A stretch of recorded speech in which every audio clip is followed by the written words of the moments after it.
keessatti gizee ati waaniin dalaga jette gizee ati gartee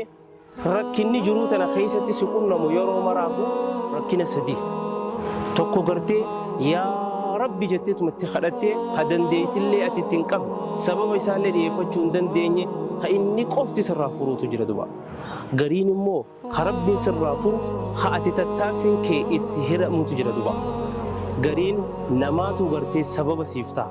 tanaafuu tattaaffadhu hojjedhu ofirraa jijjiiri inna allaha laa yughayyiru maa biqawmin hattaa yughayyiru maa bianfusihim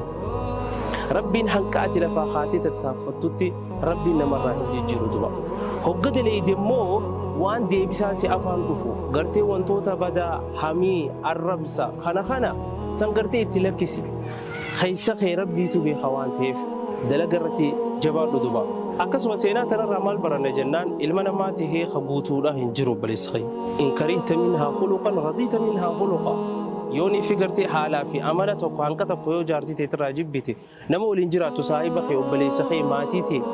nama wajjin jiraattu kana yoo haalaa fi amala isaa garii jibbite garimmoo waan irraa jaalattu ni qaba ilma namaati heetuma hagartee faayidaa hin qabne addunyaa tanarra hin jiru tanaafuu yaa obboleessa kiyya yaa obboleettii tiyya tagartee ramadaana keessa dhaluudha si qabdi ta dhukkubaa rabbi qabdi ta sokkaadhaa jaarsa soddaa qabdi siin ja'a والسلام عليكم ورحمة الله وبركاته.